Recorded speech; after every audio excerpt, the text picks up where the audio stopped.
Quem é que é o owner da fofoca da semana? É a Cristina Ferreira. Então Exatamente. vá, Cristina, põe lá a tua fofoca para a gente. A fofoca desta semana é sobre o fecho do desenvolvimento de novas features para o Anthem.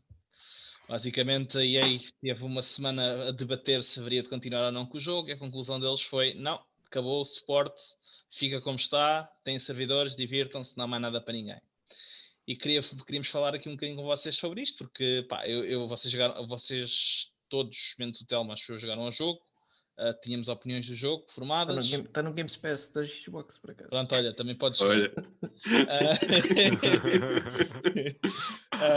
tínhamos opiniões formadas do jogo, que apesar de não ser um exemplo em certas coisas, pá, em termos de gameplay o jogo era espetacular. E não só isso, eles tinham todos uma visão de, acho que era 7 anos para o jogo, que aparentemente agora foi tudo por água abaixo. Tanto que eu na altura, até quando comprei o jogo, pensei, isto se calhar vai ter defeitos, vai ter problemas, mas os gajos vão dar suporte a isto, não é? Como é de esperar. E daqui a uns anos temos aqui um jogo à maneira. Pois, fui enganado e bem enganado. Eu e não só, mas tudo bem. E pá, e aqui era um bocadinho para falar não só sobre o fecho deste jogo, também sobre o que é que um gajo pode pensar sobre as promessas de developers e dos estúdios, tipo, quando têm roadmaps de 7 anos, quando têm planos a futuro e não sei o quê, se podemos contar com eles, se é algo que obviamente não é vinculativo, que eles não assinam nada, mas normalmente nós como clientes temos uma certa expectativa, não é? Queremos ter aquele suporte, queremos ter conteúdo para os jogos, e depois, no fim, se o jogo não for lucrativo, ou se o jogo não tiver jogadores, ou whatever, tiram-nos os tapetes debaixo dos pés e tchau aí. Portanto, era um bocadinho por aqui, não só pelo Anthem, mas no geral, se é algo que devemos ter medo, pensar a futuro também, se não, foi uma vez sem exemplo. Acho que os estudos tiveram-se adaptar por causa desta pandemia. Antes de mais, só uma pergunta ao Daniel. Deixa-me só perguntar uma coisa. Daniel, tu jogaste? Jogaste Anthem? Experimentaste? Eu há uns tempos para cá não jogo muito. Não sou muito fã de jogos live service. Um bocado por causa disso. Acabam por ser derivativos e porque estava escrito logo que o Anthem, desde o início, tinha a obrigação de ser 2 vezes melhor que o Destiny, pelo menos. Porque o próprio Destiny 2 também tinha a obrigação de ser logo melhor que um e deu vários passos atrás, para depois voltar a dar passos à frente.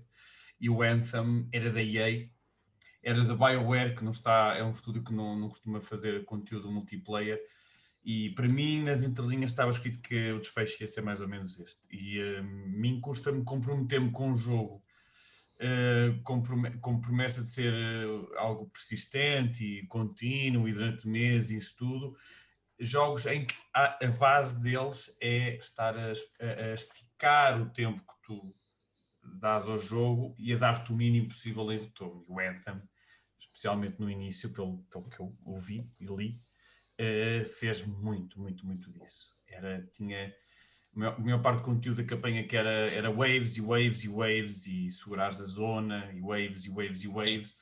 As partes divertidas do jogo, a jogabilidade, enfim, a base estava toda lá, mas como estava enterrado naquele formato do jogo, o potencial foi um bocadinho mastigado.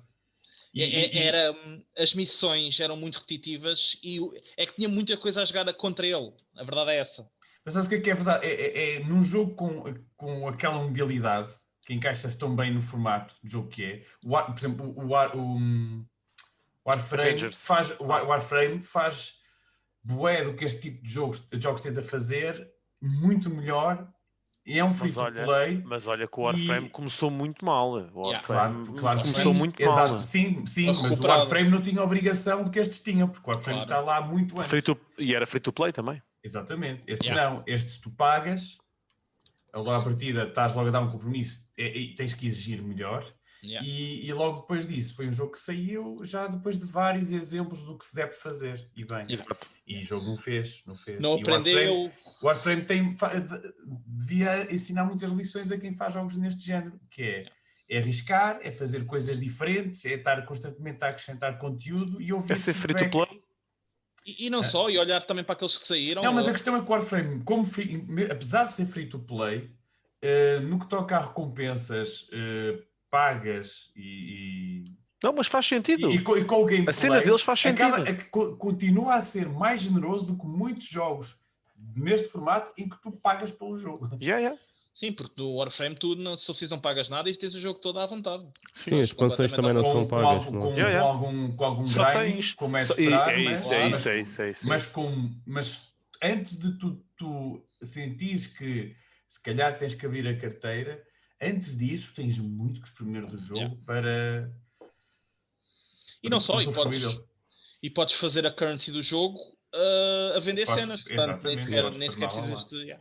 E o Anthem, e lá está, o Anthem tinha, por exemplo, o Warframe como exemplo já na altura, no que toca à mobilidade, no que toca a tipos de missões diferentes. O problema do... Podiam ter aprendido com o Division, com o Destiny. Exato, ainda por cima vindo da EA e da BioWare. Borderlands. Sim, aliás, olha, outra coisa que me desiludiu imenso, eu tinha quase toda a certeza que o Borderlands 3 que ia ser um jogo naqueles moldes, porque estabeleceu um bocadinho os pilares do que é um bom luta-shooter, um RPG FPS, e quer em termos de estrutura dos mapas, de boss, de side quest, isso tudo, e acho que é um jogo que, não vou dizer que é um desperdício não ter um multiplayer um bocadinho mais vasto, mas é um bocadinho. E acho que o próprio Destiny devia ir beber mais ao Borderlands também. São jogos diferentes. De qualquer maneira, sim e não. Acho que há muito overlap no tipo de jogos. Há muito que um pode ir ver ao outro e vice-versa. E o Anthem, de certeza que a EA, depois de um flop daqueles, não ia investir o que teria que investir para reestruturar o jogo, para ser a experiência nova que eles estavam a prometer. E a questão é essa. Estes jogos tipo live service nunca se deve para já dar full price no início. Estes jogos são sempre... É óbvio que vão ser sempre uma experiência meio early access, meio beta, logo no início. Tipo, aconteceu com o Fallout, aconteceu com o Anthem. Portanto, eu acho que o que tem que acontecer é jogos que têm formato live service têm que optar por uma introdução diferente no mercado. Ou saem tipo, com muito budget price, tipo a 30 ou 20 paus, ou saem free to play e depois tens de pagar por expansões ou uma coisa assim do género. Porque aí, se for free to play, se o teu investimento inicial for zero, então depois se houver tipo, alguma queda, alguma falha, a tua desilusão também não é tão grande por tudo. Não deste os teus 60, 70 euros que te custam tanto a ganhar por algo que depois não cumpre. Não entraste, não fizeste... Mas, Daniel, sabes que no caso do Anthem, e isto é ser aqui advogado do diabo, mas a verdade é que houve uma beta, houve uma open beta, não foi closed, a primeira fase foi closed, a segunda foi open, em que as pessoas puderam experimentar o jogo, puderam experimentar a jogabilidade. Claro, mas sabes que a beta é uma porção pequenininha do jogo e as promessas estão lá na mesma. Certo, tudo bem, mas a questão é, achas que também não houve já alguma abertura da parte deles nesse caso? Ou seja, isto é o que nós estamos... Eles fizeram o que se faz sempre, isso é open beta. A questão é que se tu és um fã desse tipo de jogos, sabes que aquilo que é uma amostra e na tua própria cabeça, mesmo que tu aches que aquilo fica sempre, mas o jogo completo vai ter mais. Exatamente. Vai ter mais, e mesmo que não tenha, tem um roadmap e vai acabar por cumprir pelo potencial. Por isso, beta ou não beta. A cena, eu acho que no Anthem, a cena pior foi do roadmap. Porque eles tinham uma data de coisas logo para o início que nunca aconteceram. Ou que aconteceram quase meio ano depois. O que eles adicionaram foi tipo uma dungeon e um evento. O Cataclismo, que era uma cena, um evento que ia acontecer. Que toda a gente esperava que era uma raid. A gente esperava demorou que fosse uma raid. imenso tempo a sair. E depois não foi nada social. E a verdade é que muita gente, eu um deles estava a pensar, tipo, ok, se calhar de início vai ser um bocadinho fraquito e tal, mas eles conseguem dar a volta a isto. Mas a verdade é que com pouco conteúdo muito repetitivo, o loot fraquíssimo e desinteressante, acabou por ser tudo junto, acabou por ser demasiado. No meio disto tudo, o Telmo ia falar e ficou pendurado. Telmo, peço desculpa, fui eu que te interrompi. Eu continuo a ver isto nas Xbox, por isso está na boa. O homem vai comprar O Telmo sai daqui com uma Xbox no carrinho. Segunda-feira vai ter uma Xbox. Partilha aí depois uma imagem para a malta toda ver. E depois faz o Olha, mas unboxing, compra a X, meu. Também porque estás a pensar por uma gráfica, se deres mais 200 paus. Tens mais sim, 500 Eu não digo nada. Eu não digo nada. Ainda bem que o Daniel falou por mim. Mas A pronto. gente não lhe chama tio Patinhas por sem motivo, ok? Não, mas é que pelo preço tu vais comprar um disco para aumentar a capacidade de S. Compras logo uma X, tem a drive, tens uma drive. Tens a drive Exatamente. e tens Então um só tera. tu vês se vale a pena comprar uma Xbox. Esse cara já está a dizer que vou já pôr um disco em cima. Até que, por exemplo, não se esqueçam que a X tem retrocompatibilidade com vários jogos das gerações anteriores e há muitos desses jogos compatíveis da 360 da original, tu encontras aí tipo a 2€ e isso. E na ES podes encontrar jogo por 2 ou 3€, mas depois não tens onde enfiar. És obrigado a comprar digital ao preço mais fixo, né? Que oscila menos das stores digitais. Apesar de teres lá o Game Pass e isso tudo na mesma, mas mesmo assim teres um disco em termos práticos, tipo 800 GB ou o que é, pá, já dá para teres 4 ou 5 jogos instalados em vez de ter só um. Ok, vamos mudar de tema, que isto... Mas pensa nisso. O que é que eu estava a dizer sobre a notícia? Acho que isto, o problema do estúdio foi a alteração. Foi tudo para casa por causa da pandemia e eles tiveram de reduzir nas equipas ou não conseguiram. Lá está, os jogos não são equipas de 10 ou 20 pessoas, né? Aquilo é. E a BioWare está com muitos projetos ao mesmo tempo e depois foram sair pessoas. Saiu um dos responsáveis. Um dos responsáveis pelo Next, depois saiu o developer também do Dragon Age. Pá, começaram a fazer sangue. Epá, eu acho que por acaso no caso do Anthem isso não teve nada de impacto. Eu acho que a BioWare, na minha opinião, já é uma. Pá, o Next já está para sair há imenso tempo. Certo, okay? mas o gajo estava à frente do Next e saiu para o Dragon Age, por exemplo. Sim, eu sei. Mas o Next já estava para sair há muito tempo. Pá, e eu acho que a questão deles é, eles acham que não ia ter público-alvo para isto, ia demorar ainda não sei quanto tempo a fazer. Sim, e não compensa. Eles também pararam o desenvolvimento, mas podem voltar no futuro quando sair o Mass Effect e o Dragon Age. Aquilo morreu. Não vai acontecer. Ou fazer um Anthem 2. Terem este tempo todo morto, sem conteúdo, com a audiência que já é pequenina, né? A fanbase pequenina, e depois voltarem. Um Anthem 2, então aí ainda era dar um tiro ainda maior nos pés, porque ninguém vai comprar, nunca na vida. Isso aí não há nada. Agora, a esperança é que alguém use este tipo de gameplay, talvez não a EA, mas alguém, para fazer uma cena como deve ser. Mas espera, mas não acontece que o Mass Effect saia como deve ser, é o que interessa nisto. Por isso, desde que apostem nisso. True story. Mesmo sério. Mas pode ser que tenha uma mecânica do Anthem. Sim, mas a BioWare também nunca foi certa nos lançamentos. Aquilo andou sempre trocas e baldrocas. Mas acho que os outros estúdios, acho que a Ubisoft e isso vão continuar a lançar como deve ser. Terão de atrasar o jogo por causa da pandemia, mas acho que vale a pena confiar, né? Mas este ano sai muito bem. Olha, único. Eu só não acho que o Marvel vai acontecer a mesma coisa por causa do nome. Pois. Mas porque é demasiado de importante. A Disney não ia deixar isso acontecer. Isso concordo, sim. Acho que o nome é demasiado grande para deixar cair. Mas eu vejo aquilo ir free to play. Ou um modelo free to play. É capaz? Porque é assim, o exemplo que aconteceu com isto foi com o Final Fantasy XIV. Mas eles responderam tipo em um ano. Ok? Lançaram um revamp.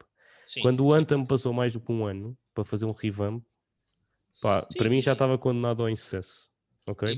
O período é muito grande, tipo, não podes passar tipo 2 anos. Tu, enquanto jogador desse tipo de jogo, vais passar para outra coisa qualquer, não é? Mesmo o Destiny e o Division não demoraram tanto tempo a sacar aqueles patos que deram volta ao jogo. Portanto, tem que ser logo. É verdade. Eu acho que o Division também, agora, mas eu acho que o Destiny, podem tirar o Destiny da equação, porque o Destiny, a Bungie pode fazer o que quiser, que vai continuar a ter a base de jogadores que tem. Não tem nada a ver. Epá, o Destiny não pode, nem sequer tem nada a ver com estas contas aqui.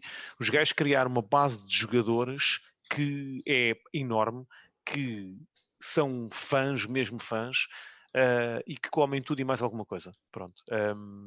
Eu jogo Destiny desde o 1, agora tenho o mais recente, saltei alguns, mas a verdade é que quando pegas naquilo, quando começas a jogar aquilo, ali está um produto que não arranjas em mais lado nenhum. É o melhor gunplay que existe no mercado de longe.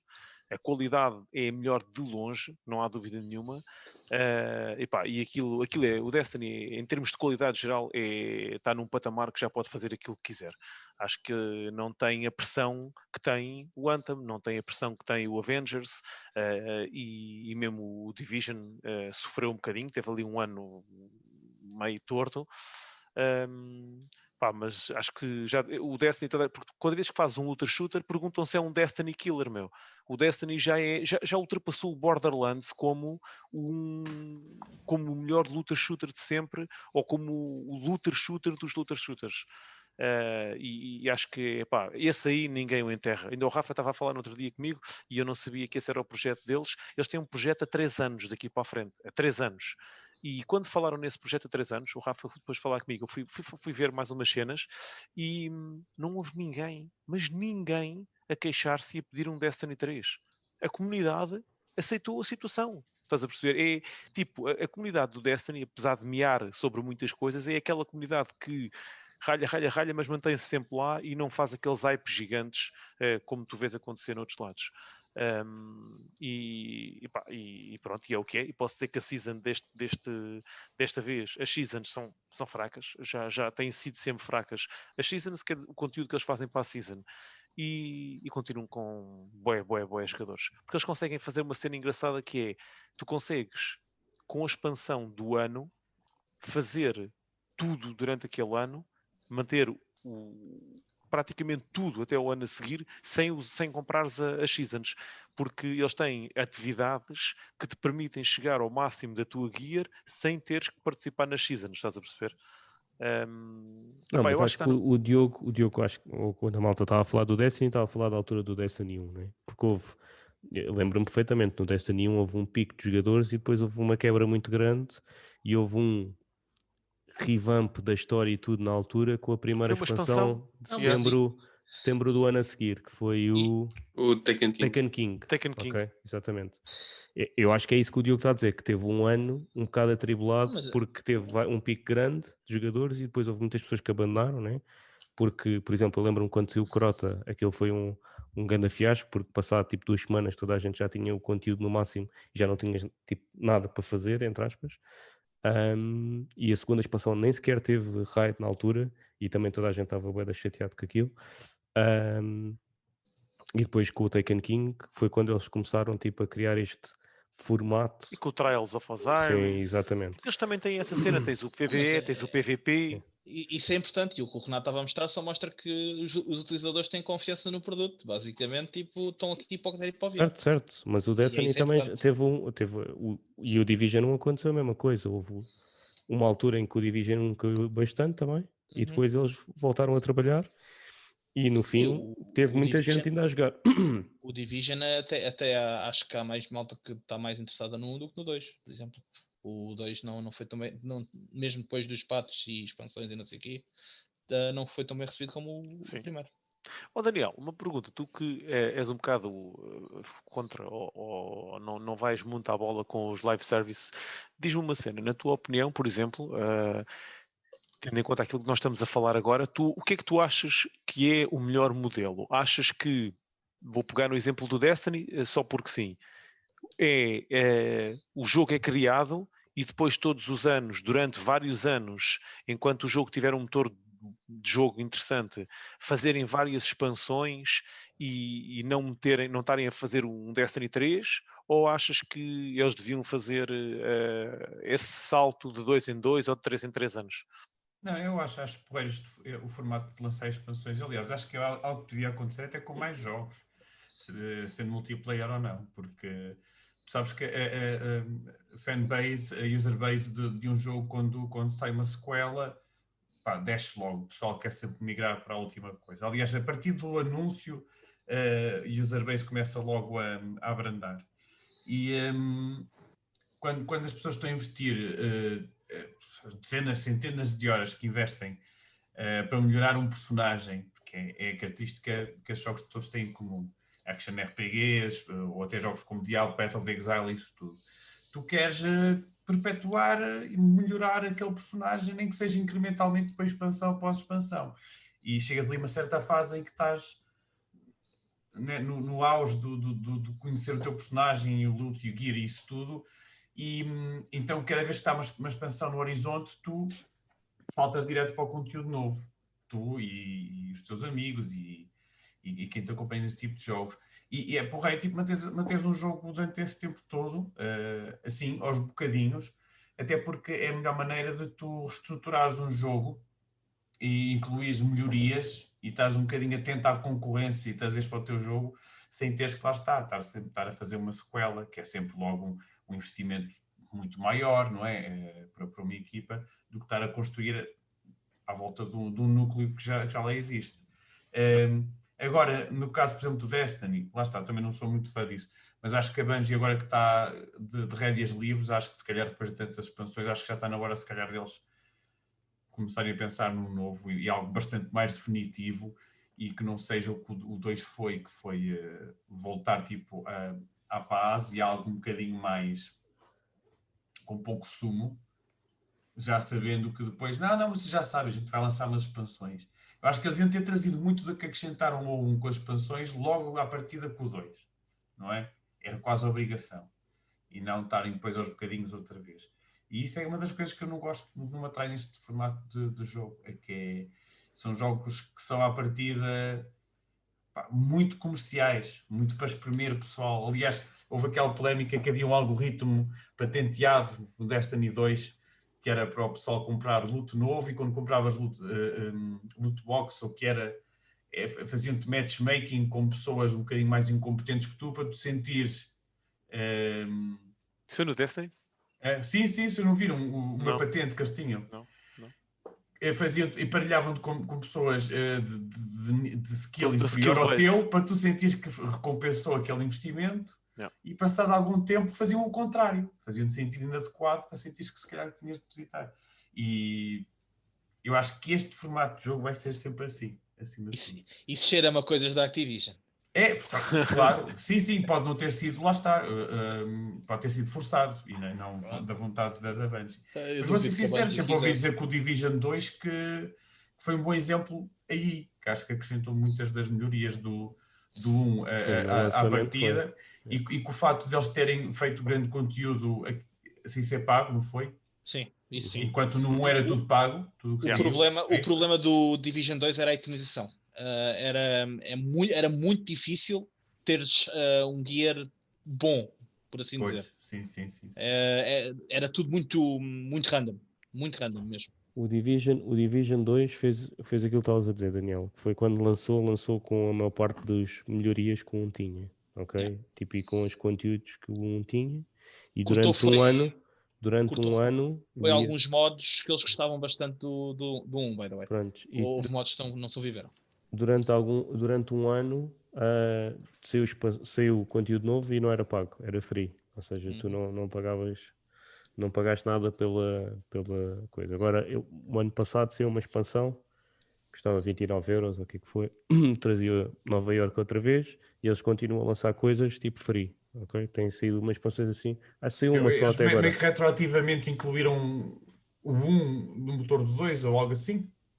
Não, é histórias diferentes. Histórias diferentes. Voltas a Nova Iorque, mas... É continuar a história do 1. Se calhar ouviram o feedback do pessoal que continuava satisfeito com o 1 e tentaram arranjar maneiras de... Não, e sabes o que é? É um bocadinho jogos, disso. Eu não sei se o Rafa sentiu isso também, mas isso também acontece, por exemplo, no Destiny, que é... Estes jogos, os gajos têm muito a mania de ir buscar as cenas favoritas que o pessoal gostava no jogo anterior e fazer um remake ou às vezes só pegar naquilo e voltar a pôr. Vou dar o exemplo.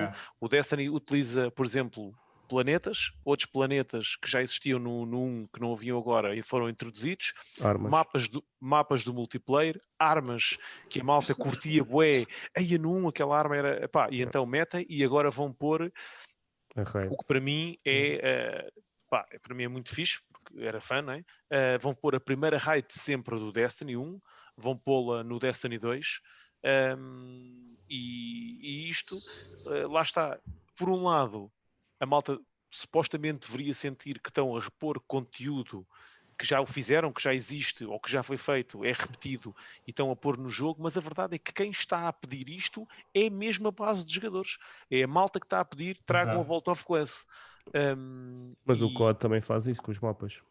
Por exemplo, sim. tipo mas isto Black só para a Ops gente chegarmos a esta conclusão de que a gente ralha, a malta ralha muito e tem uma ideia estranha sobre os live service, como o Daniel também tem, que é que é um bocado predatório, digamos assim, pelo tipo de conteúdo que é introduzido, mas depois, na verdade, para quem jogou as cenas anteriores, gosta de ver ou gosta de poder jogar novamente na versão mais recente as cenas mais fixes do jogo anterior. E estes jogos para mim são um bocado, não sei, eu sou também mas tens aquela malta que também falar, nunca mas o que eu estava a dizer, Renato, era precisamente o contrário que estás a dizer, que era havia coisas que à partida já tinham sido estabelecidas que eram boas e fan favorites no primeiro, que quando sai a sequela, em vez de então estes aspectos estavam bons, então estes mantêm-se e vamos construir a partir daqui. E em vez disso faço o contrário, não. Vamos voltar um bocadinho à estaca zero, sermos entregarmos o mínimo possível, e inclusive cortar com muitos aspectos que eram positivos, que até foram melhorados com expansões no anterior, e depois vocês dizem, eu vou comprar este jogo porque óbvio que quero, né? Gostei muito do primeiro, e vocês agora não colocaram aquilo. E depois eles meio que já têm o trabalho feito por eles, porque vão repescar aos bocadinhos conteúdo do anterior. E o pior é que vais ter que pagar por isso. E tens de pagar por isso. Não, neste caso não. Exatamente, isso é que é predatório. A raid é introduzida de forma gratuita. Eu não estou a falar da raid, estou a falar no geral. Não, estava a falar do Rafa. Mas a raid vai sair na próxima season. Não faz parte não. A raid vai ser posta, nem sabem quando é que vai ser posta, não vai estar agarrada a nenhuma season, acho eu. Porque o que estava lá a dizer é que a raid ia sair na próxima season. Era? O que eu vi é que não estava agarrado a nada, não tinham data, nem sabiam quando é que iam lançar. Lá naquele link que eu te mandei estava lá a dizer que saía na próxima season. Na próxima season que saía. Durante a próxima season, não sei, pronto. O que eu ouvi foi que não tinham data ainda. Mas é o que eu estava a dizer, eu acho que estes jogos têm estas cenas maradas e o Anthem foi o exemplo. Eu adorei jogar Anthem, tipo, é de horas naquilo, e depois saí um bocado triste com o jogo porque não acrescentavam conteúdo, né? E depois quando meter o Cataclismo já nem fui lá, porque já estava desligado daquilo, e até porque não era nada de especial. Mas acho que o Anthem o que tem que trazer para o futuro é ensinar que, apesar de não ter que ser... Para já não tem que ser um live service, essa é logo a primeira. Temos aí o Outriders, que é um excelente, na minha opinião, é um excelente exemplo do que pode ser feito, que é um Anthem, mas com tudo. Eles dizem, está aqui, o que vai haver é isto, tudo está aqui. Isto é o que vocês vão ter. Querem comprar ou não querem comprar? É isto, está aqui. Sim, ninguém se engana. Ninguém falou ainda em DLCs. Porquê? Porque já sabem, se as cenas tiverem sucesso, eles fazem um DLC e metem lá mais conteúdo para a malta. Se não tiver, estão caladinhos, não dizem nada, isto foi o que nós vendemos, não gostaram, mas já está vendido. Nós dissemos que era isto, estava aí. Portanto, eu acho que o Outriders, nesse aspecto, é um bom exemplo. Acho que é o exemplo a seguir. Até porque o jogo também está sempre online, portanto, aquilo acaba por ser um live service escondido. Mas nesse aspecto, acho que ele aproveita cenas do Diablo, porque o Diablo também, quando saiu, tipo, era... Ou seja, tipo, aquela cena dos World Tiers e não sei o quê, é basicamente, tens até o World Tier 15, que é o máximo que aquilo tem mas agora. Esses aprenderam, não é? Esses aprenderam. Não, mas tiraram exemplos bons, não é? Sim, utilizam o que o Diablo utiliza, que é tipo, tu tens aqui este conteúdo, vai até esta dificuldade máxima E conforme a dificuldade, mais dificuldade de meteres, melhor é o loot. Tipo, os inimigos são mais. Aparece lá até. É igual. Diogo, tu não jogaste, mas é igualzinho. Tipo, aparece lá por cada World Tier aparece, tipo, os inimigos ganham mais X% de dificuldade, não sei o que, não sei o que mais, como tipo vês no Diablo quando andas tipo nas cenas dos Torments e etc. Sim, é Diablo, é uma coisa. Não, mas, ou seja, podes subir e descer? Podes subir e descer. Então é exatamente a mesma mas coisa. só podes subir, por exemplo, estou a fazer cenas World Tier 5. Estás a ver? Quando enchem uma barrinha, eles têm uma barrinha em que tu fazes XP tipo para o Tier 5. Só desbloqueias o 6 quando enches o 5 todo, estás a ver? Depois podes ir para 6. Não podes escolher manualmente. Sim. Tens que lá chegar primeiro. Sim, mas depois de chegares podes andar depois para 1, depois podes fazer no 2, no 3, no 4... Mas podes descer, sabias? Podes ser corrido... por exemplo, do World Tier 5, podes descer e não conseguir subir mais. Quer dizer, entre aspas, não conseguir subir mais, manualmente subir, porque vais perdendo XP, estás a perceber, Diogo? Sim. Já não estás lá a fazer nada, estás a... Não serves para aquilo, não tens mão para aquilo. Tens que descer. Faz sentido, sabes porquê? Porque, aliás, isso é até bom, porque no Diablo o pessoal usa muito, vai para níveis mais altos para sacar experiência e gear de outros que estão a levá-los às costas. E podem estar lá à vontade, assim é mesmo para... Não, aqui não podes fazer isso, porque isso, não dá. E aqui não dá, mas isso também, lá está, isso é outro dos problemas que eu fiquei um bocado... que me levou a ficar um bocado de pé atrás com Outriders, que é o caso de, imagina, porque normalmente eu nestes jogos de luta shooter costumo ter mais tempo com o Rafa, até porque o Rafa é mais dividir-se entre jogos do que eu. Imagina eu estar muito mais à frente. Se eu quiser jogar com ele, ok, eu tenho que descer o meu World Tier todo para poder jogar com ele. Estás a ver? Ou seja, é isso que eu tenho pena neste jogo também. Eu depois de começar a jogar, foi o que eu senti. Aquilo é um single player quase, que te permite ter endgame para depois jogar com uma malta amiga se quiserem fazer co-op contigo no fim. Ou então é marcar com uma pessoa, a gente, olha, vamos jogar, vamos criar uma personagem para jogar só aquele dia. De resto não há outra hipótese, estás a perceber? E fiquei um bocado desiludido também por essa parte. Olha que eu estive a fazer com o Diogo, que é o amigo meu, estava mais atrás e eu fiz as missões todas com ele depois, eu já tinha acabado tudo, e continuam a sair loot para a minha personagem. Mas não é tão alta como se estivesse na tua tier, porque aquilo está agarrado à tua tier. Sim, eu estava a refazer. Imagina, eu acabei tudo, depois comecei a fazer com ele, mas continuou-me a sair loot e a conseguir equipar loot novo nas missões que fiz com ele. Sim, mas eu estava a ver que a percentagem é muito menor, estás a perceber? Não, sim, por exemplo, o salto qualitativo é muito menor, estás a ver? Sim. Mas consegui fazer, ajudei-o a fazer tudo depois. E aconteceu uma cena contigo e com ele, aconteceu uma cena também que lá está, que também é bem da estranha, que é tipo, imagina, o Diogo estava a jogar e pediu-nos, disse, dá-nos aqui uma ajuda, dá-me aqui uma ajuda num boss. E a gente fomos lá os dois ajudar. Quando nós caímos lá, nós fomos fazer o boss final de uma cena que nós nem sequer sabíamos o que era, porque ainda não tínhamos jogado. Era uma atividade, era uma side quest, não é? Era o boss quest. da side. Não. As main quests têm side activities. Okay? E aquilo era uma side activity da main quest. Da main quest. Pronto, nós já tínhamos acabado. Nós já tínhamos acabado, só que nós não reparámos naquela side activity que está lá disponível para fazermos durante a main quest. Quer dizer, mas tens que pegá-la antes de fazer a main quest. Não. É durante a main quest, há ali um sítio em que podes ir para a esquerda ao caminho principal, estás a ver? E depois, se fores para a direita, nós não reparámos lá nos pontinhos de interrogação, está lá uma side quest dentro da main quest, ou seja, tu desbloqueias logo lá na hora. E foi isso que aconteceu. Mas foi isto, mano. Eu acho que foi essa a cena que eu tive com o Outriders, que achei que o jogo e o meu hype vinha no sentido de achar que o jogo estava a fazer bué das cenas bem, ok? Depois da desilusão que foi com o Anthem. E houve ali qualquer cena que... Porque eu pensei mesmo que ia ser um jogo, por exemplo, o Rafa ia jogar, que eu ia experimentar. Eu sabia que o Rafa, possivelmente iríamos jogar os dois. E depois, se mais alguém jogasse, jogava. Se não jogasse, basta dois, não é preciso mais ninguém.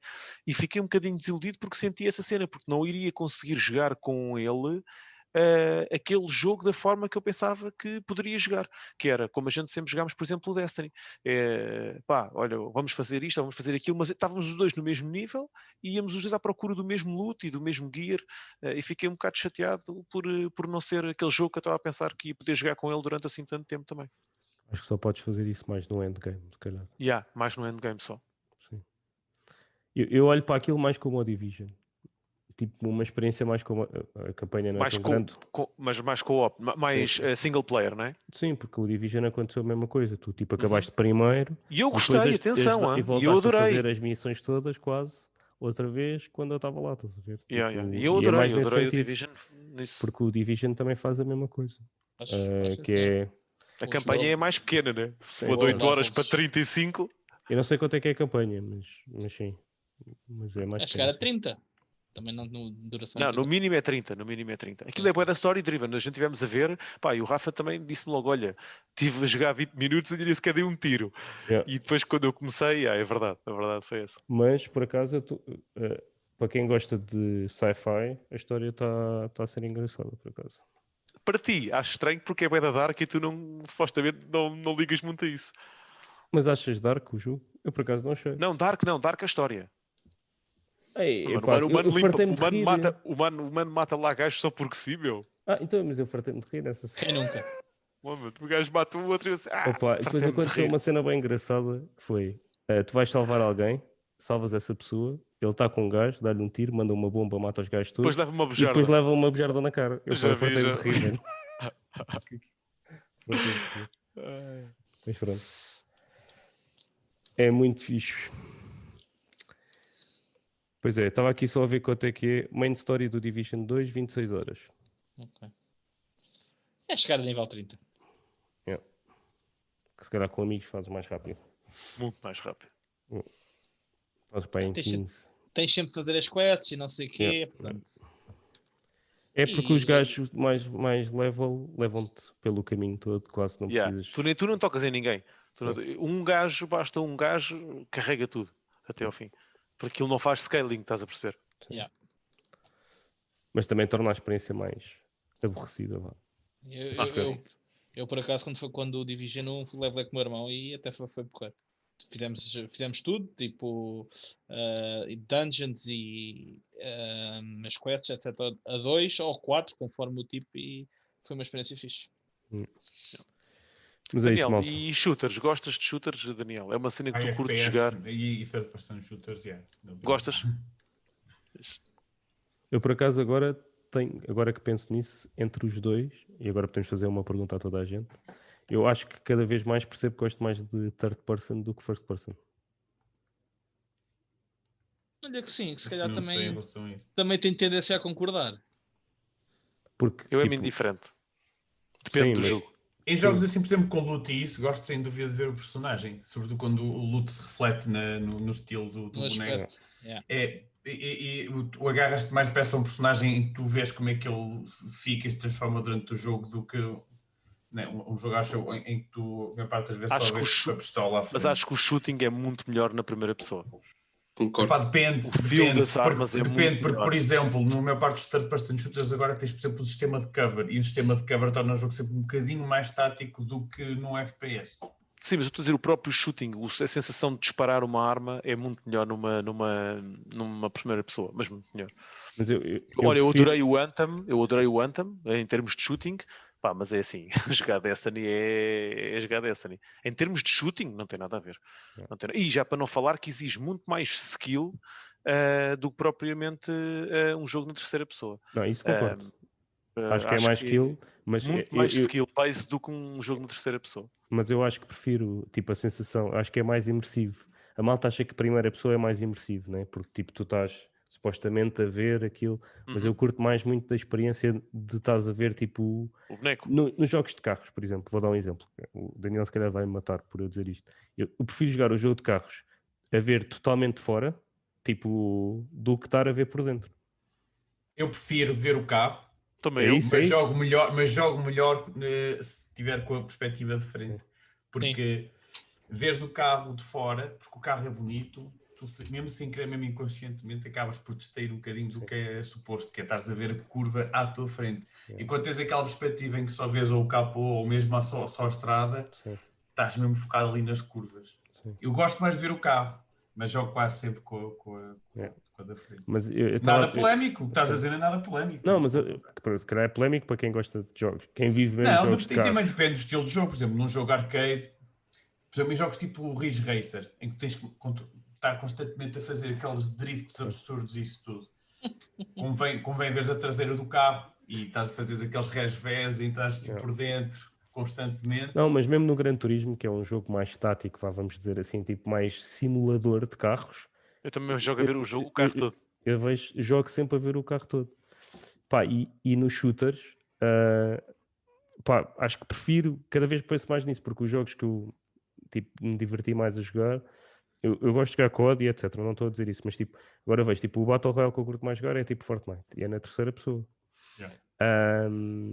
Pá, não sei, tipo, há certas coisas que tipo, prefiro na terceira pessoa.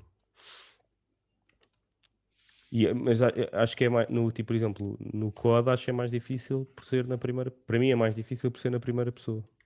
Tipo, eu acho que os jogos na primeira pessoa são muito mais skill-based, na minha opinião.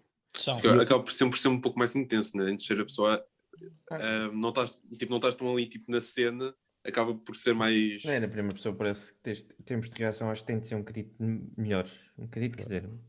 Mas eu sinto mais perdido. Por exemplo, se tu jogares um jogo tático como o Ghost Recon, ou isso tudo, que é na terceira pessoa, tens que ter um skill de caraças e não tem nada a ver com vês a pistola ou não vês a pistola.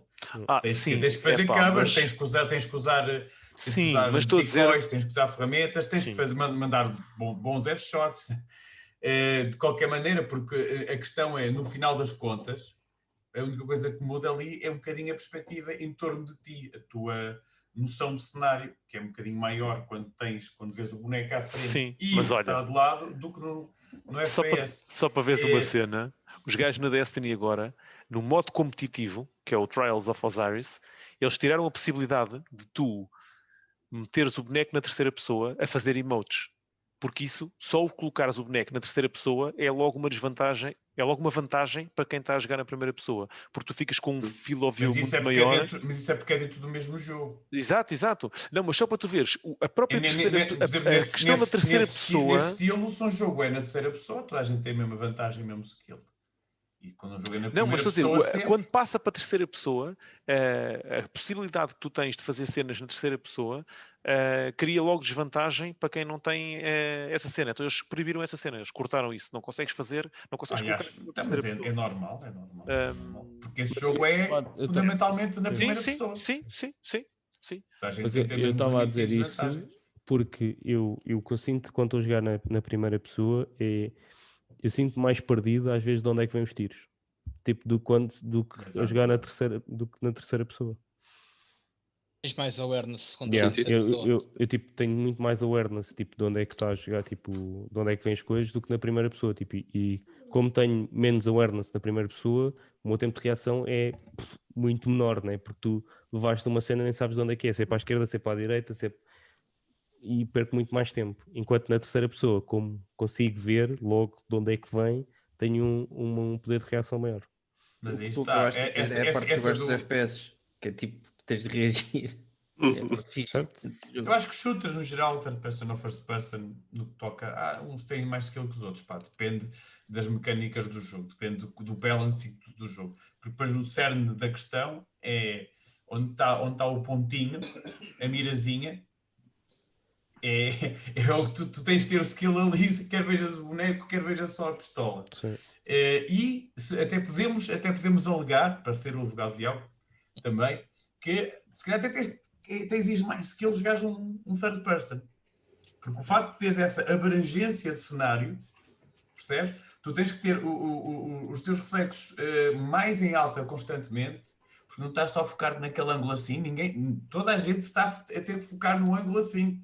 Quando viras uma esquina, tu não podes estar só atento a isto, tens de estar atento a isto tudo. O gajo está ali ou aqui. O problema é que tu não precisas de aparecer na esquina na terceira pessoa. Tu bastas encostares o boneco à parede e virar para a direita ou para a esquerda que tu consegues ver a esquina antes de aparecer. Não, sabes porquê? Porque era o que eu estava a dizer, porque toda a gente pode fazer isso. Não, está bem, mas a questão é essa. A questão é que tu não precisas de aparecer lá na esquina. Tu podes encostar o boneco à parede e apareces só se quiseres, estás a perceber? Enquanto na primeira pessoa tu não consegues fazer isso.